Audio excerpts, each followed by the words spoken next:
وعلیکم السلام. کیا ہم درگاہوں پہ جانا چاہیے؟ اگر گئے تو وہاں پہ کیا پڑھنا چاہیے؟ کیونکہ ایسے لوگ ہیں جو بزرگان دین سے جس نے کافی دین کے لیے. جی جی بھائی نے ایک اچھا سوال کیا کہ کیا ہم درگاہ جا سکتے ہیں، وہاں گئے تو کیا کرنا چاہیے. کیونکہ ان لوگوں نے جو مدفون ہوتے ہیں بہت سارے دن کے لیے کام کیے ہوں گے، قربانیاں دی ہوں گی، تو اس میں ہمارا کیا رول، ہم ان کے لیے کیا کریں. سب سے پہلی چیز آپ یاد رکھیے، نبی اکرم صلی اللہ علیہ وسلم نے ایک دعا کی، اور دعا کی اللہ میں اپنے والدین کی قبر کی زیارت کروں. آپ صلی اللہ علیہ وسلم فرماتے ہیں مجھے اس کی اجازت نہیں ملی. اس کے بعد آپ ایک مرتبہ فجر پڑھے اور صحابہ کو جمع کیا اور کہا اب تم قبروں کی زیارت کیا کرو. میں نے اللہ سے پہلے دعا کی تھی قبر کی زیارت کی اپنے والدین کی، مجھے اجازت نہیں ملی، لیکن اب مجھے اجازت مل گئی ہے، لہٰذا عبرت حاصل کرنے کے لیے قبروں کی زیارت کیا کرو. اس حدیث سے کئی باتیں پتہ چلتی. پہلی بات، مسلم اور غیر مسلم دونوں کی قبروں کی زیارت ہو سکتی ہے، اس لیے کہ آپ نے کیا کہا، میں نے اپنے والدین کی قبر کی. اب اس معاملے میں لوگوں کو بڑا وہ ہوتا ہے کہ کیا آپ صلی اللہ علیہ وسلم والدین بھی غیر مسلم تھے، تو یاد رکھیے یہ بات بڑی سخت ہے، لیکن ہاں اس کی حقیقت یہی ہے. ابو داؤد کی روایت ہے، آپ صلی اللہ علیہ وسلم کا ایک صحابی اور کہ اللہ کے رسول میرے والدین کہاں ہیں، تو کہا جہنم میں. وہ زارو خطار رونے لگے کہ میرے والدین جہنم میں. دیکھا نبی اکرم صلی اللہ علیہ وسلم بھی رو رہے، کہا اللہ کے رسول آپ کیوں رو رہے ہیں، تو کہا میرے بھی وہی ہیں. صحیح روایت ہے، اور کوئی تعجب کی بات نہیں ہے کہ نبی کے خاندان والے یا اس کے والدین جہنم میں ہیں، اس لیے کہ ابراہیم علیہ السلام کے والد کہاں ہوں گے ہم جانتے ہیں. نوح علیہ السلام کا بیٹا کہاں ہوں گا، اور آپ کی بیوی کہاں ہوں گی. لوط علیہ السلام کی بیوی کہاں ہوں گی. ہوتا ہے ایسا، یاد رکھیے یہ حقیقتیں ہیں. ایمان اصل ہے، یاد رکھیے نبی سے رشتہ ہونا کوئی اہمیت کا حامل نہیں ہے، ایمان اصل ہے. تو بہت سے لوگ رشتے جوڑ رہے ہیں ولیوں سے نبیوں سے، یہ اصل نہیں ہے. انہوں نے کیا کیا اس پہ عمل کیجئے، یہ اصل ہے. اتباع کیجئے رسول کی، یہ اصل ہے. بہرحال تو اب وہ لوگ جو ہوتے ہیں ان کی خبروں پہ جانا کیسا ہے، تو حدیث میں دیکھیے مقصد بتایا گیا. خبروں پہ جانے کا مقصد عبرت حاصل کرنا، ٹھیک. اور حدیث میں واضح لفظ ہے خبروں پر جایا کرو. خبروں کی زیارت القبور کا لفظ ہے، مقبروں کا لفظ نہیں ہے. عربی میں دو چیزیں، قبر مطلب وہ ہوتی ہے جس کو آپ انسان کو کھودے اور گڑھے میں ڈالے اور مٹی ڈال دے، یہ ہوئی قبر. اس کے برعکس ایک ہوتا ہے مقبرہ. وہ کیا ہوتا ہے، قبر میں ڈالنے کے بعد اس کے اوپر ایک مزار بنائی جاتی ہے، ٹھیک، کبھی اصل کبھی ڈپلیکیٹ، کبھی نیچے انسان ہوتا ہے اور اس کے اوپر بنائی تھی فرسٹ فلور سیکنڈ فلور پر. اس کے بعد اس پر مینار بنتے ہیں، گمبدیں بنتے ہیں اور بہترین عمارتیں تعمیر ہوتی ہیں. تو حدیث میں کہاں جانے کا ذکر ہے، خبروں پر. کیوں، آخرت یاد آئے، تم مرنے کے بعد کی زندگی کو یاد کیا کرو، یہ مقصد کے تحت خبروں پہ جانے کی ذات ہے. تو آپ نے جو سوال کیا بھائی نے کہ درگاہوں پہ جانا کیسا ہے، تو درگاہوں پر جانا جائز نہیں ہے، خبروں پر جانا جائز، کیونکہ درگاہ مقبرہ ہوتی ہے، حکم خبر پہ جانے کا ہے. اب آپ بولیں گے کیوں، وہ بھی تو خبر ہے. اب میں دونوں کا فرق، مقبرے اور خبر کا، قبرستان کا اور مقبروں کا فرق بتاتا ہوں آپ کو. خبر کا فرق اور مقبرے کا فرق کیا ہے. خبر وہ جگہ ہے جہاں جانا ہم عام طور سے پسند بھی نہیں کرتے، اس لیے کہ گھبراہٹ اور خوف ہوتا ہے. وہاں جانے کے بعد آدمی میں وحشت طاری ہو جاتی ہے، دنیا سے آدمی بیزار ہو جاتا ہے کہ اتنا مالدار تھا، اتنا خوبصورت تھا، کیا اثر و رسوخ تھا، کیا پاور، کیا دبدبہ اور کیا صلاحیتیں تھی، چلا گیا. مر گیا تو لوگوں نے لا کے دفنا ہے، دنیا میں سب کے کام آتا، آج دفنا دی. اور خبر کے حال تو دیکھو، کبھی خبر اندر چلی جا رہی ہے، یا کیڑے مکوڑے جانور نظر آ رہے ہیں، سوکھی پڑی ہے اگر گرمی کے دن ہے، بارش ہو رہی تو بھیگ جا رہی ہے، کبھی جانوروں نے ڈیرا ڈال دیے، سانپ بچھو رہتے سوراخ کر کے، کبھی جانور اوپر بیٹھے ہیں، تو وحشت طاری ہوتی ہے آدمی کو، دنیا سے نفرت اس میں وہ ہوتی ہے، اللہ کا خوف طاری ہوتا ہے، اور انسان دین سے نزدیک ہونا شروع ہو جاتا ہے. یہ ایک الگ بات ہے، افسوسناک حال ہے کہ کچھ لوگ قبرستان میں بھی ہنستے کھڑے ہوتے ہیں، یہ ایک الگ بات ہے. بہرحال یہ بالکل مردہ دلوں کی علامت ہو چکی ہے. قبرستان جانا چاہیے عبرت کے لیے، لیکن کچھ لوگ وہاں بھی ہنستے ہیں، جو عبرت کا مقام ہے دنیا. یہ ایک چیز ہوئی، یہ ہے قبر، ہے نا. اور یہی حالت ہوتی سب کی. خبر پہ جانے کے آنے کے بعد انسان غمگین ہوتا ہے، دنیا سے اس کو ایک دم بیزارگی سے اظہار ہوتا ہے، اور ایک طرح سے اس پہ ڈر لاحق ہو جاتا ہے. یہ ہے خبر. اب مقبرہ جانے کو ہمارا دل چاہتا ہے، اس کے لیے پلاننگز بنائی جاتی ہے، اس کے لیے دوستوں رشتہ داروں میں کال کی جاتی ہے، چلتے گا مقبرہ جانے کا. اپنے کو نئے کپڑے تیار کیے جاتے ہیں، گاڑیوں کے انتظامات کیے جاتے ہیں، ٹھنڈا میٹھا کھارا پتلا گاڑا وہ بھی ہونا نا، سوکھا قیمہ نہیں ہونا، اس میں فلاں ہونا، تیل زیادہ ڈالو اس میں، پپڑ سالن روٹی تیار کیے جاتے ہیں، ہے نا.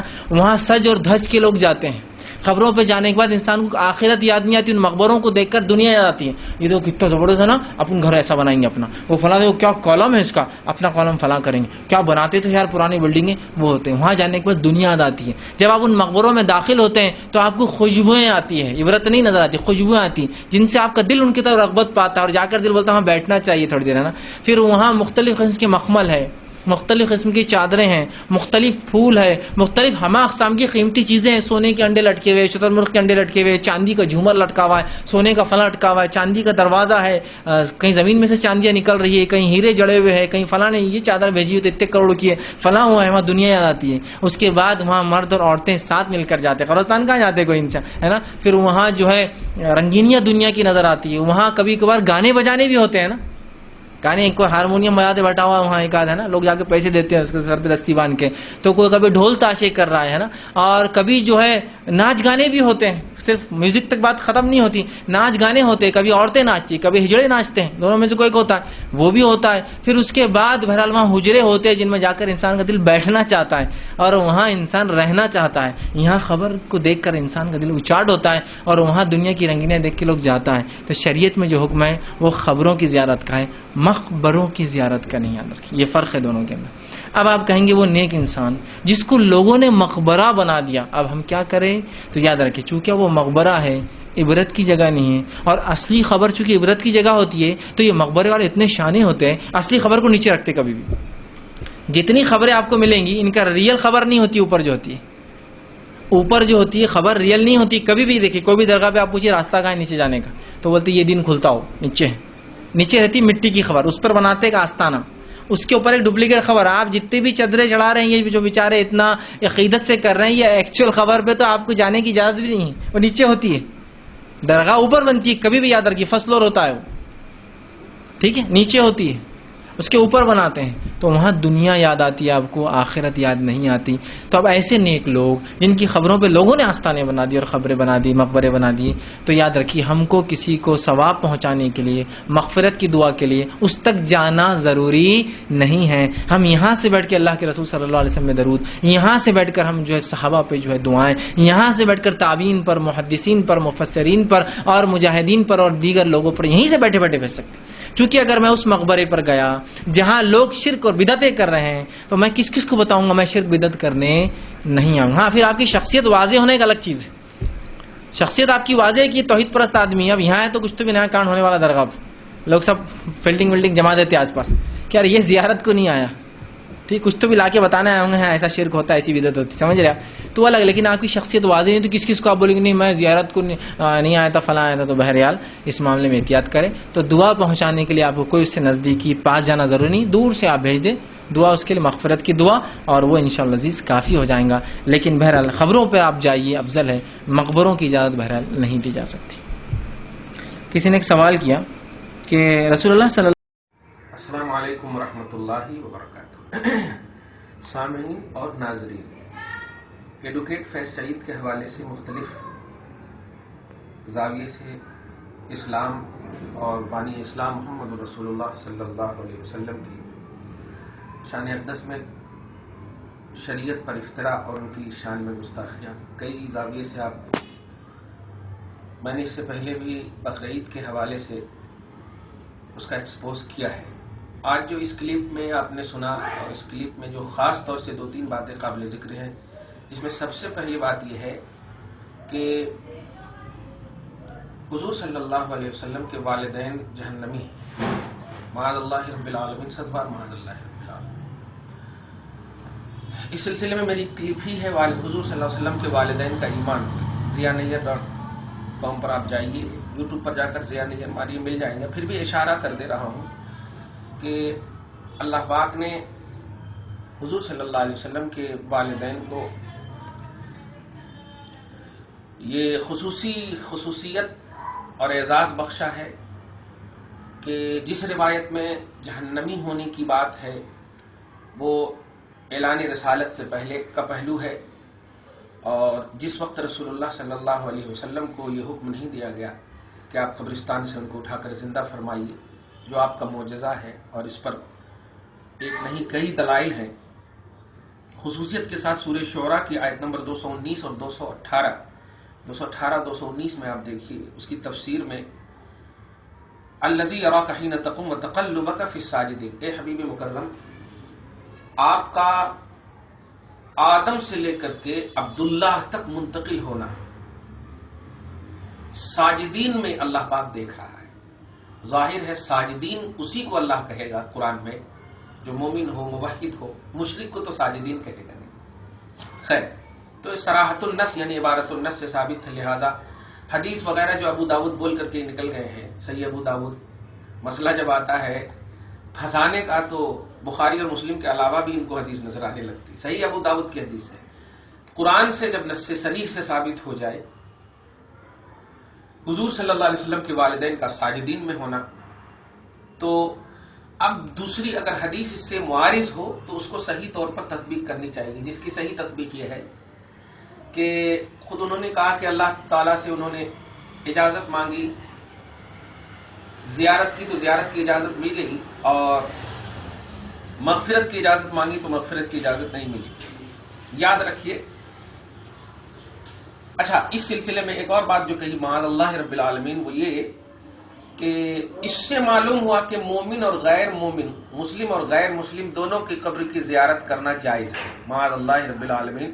اور دلیل یہ پکڑا کہ اس لیے کہ حضور کے والدین غیر مسلم ہیں اور اجازت مل گئی، نہیں۔ قرآن پاک سنیے، سورہ توبہ آیت نمبر 113 میں اللہ سبحانہ فرماتا ما کان للنبی والذین آمنوا ان یستغفروا للمشرکین ولو کانوا اولی قربی، نبی اور مومنوں کو یہ جائز نہیں کہ وہ مشرکین کے لیے استغفار کریں خواہ وہ ان کے رشتہ دار۔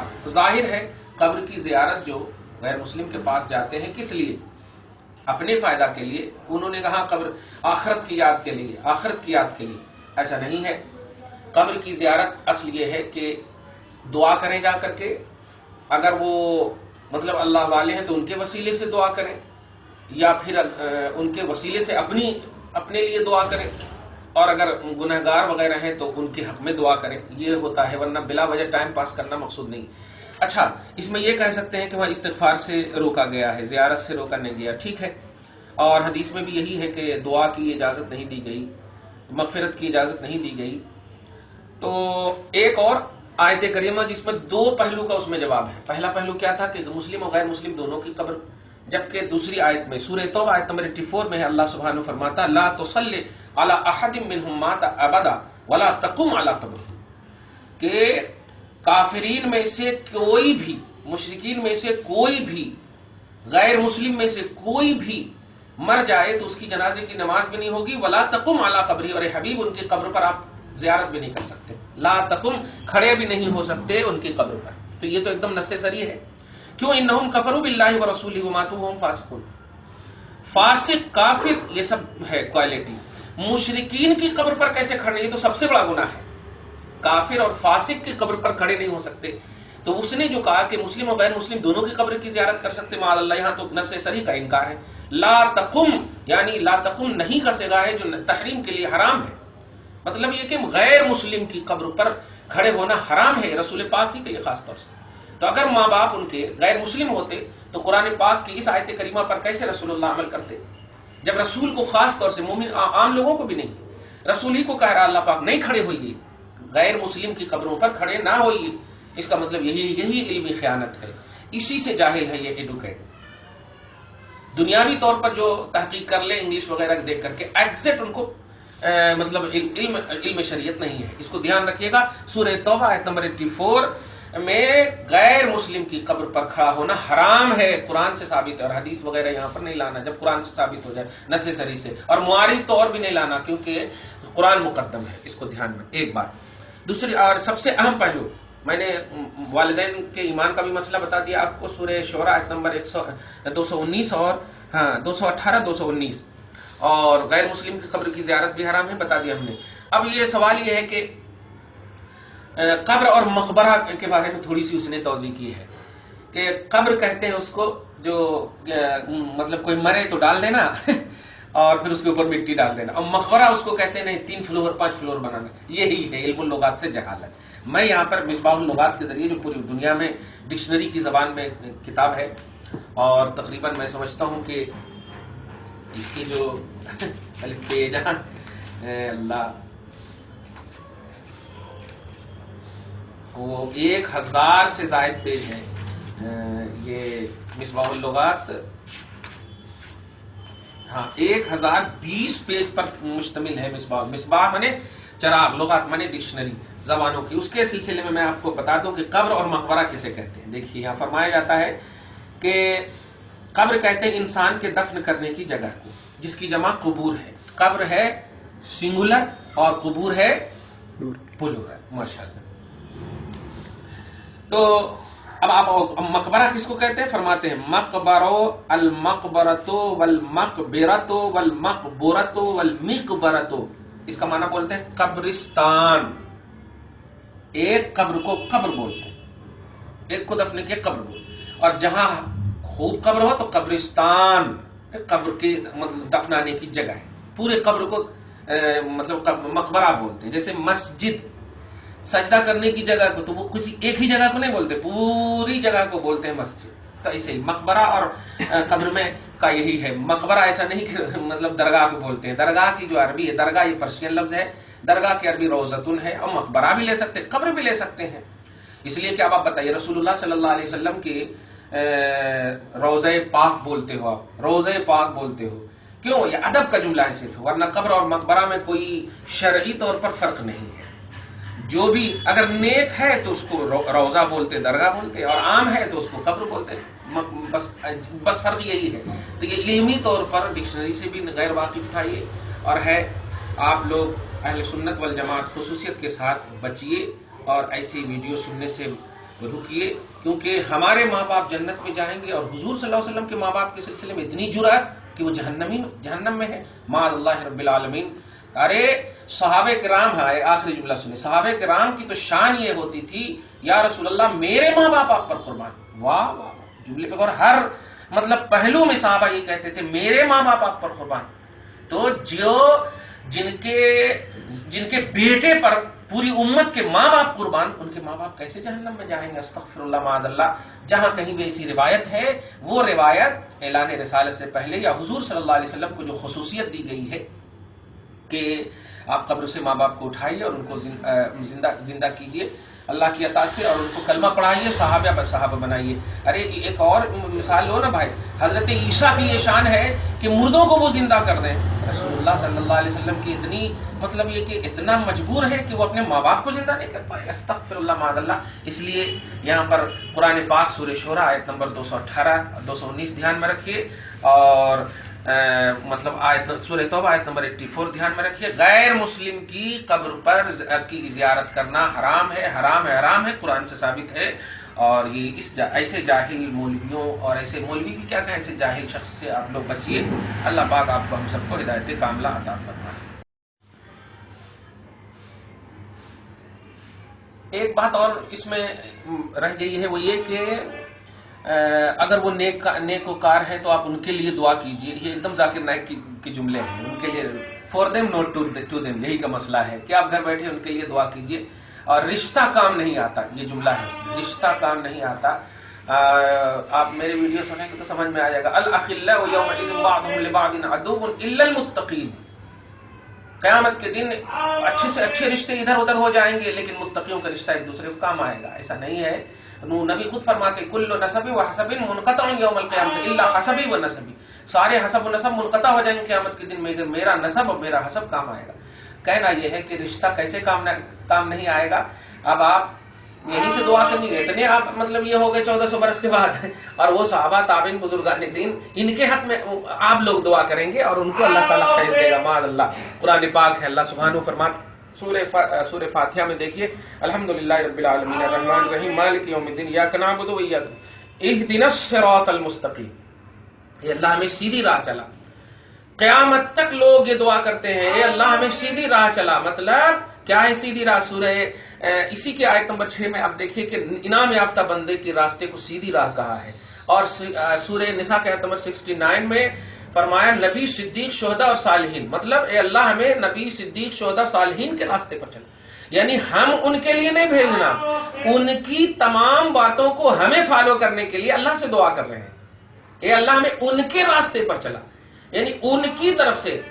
To me to them not یہ مفہوم ہے، صحیح ہے نہیں؟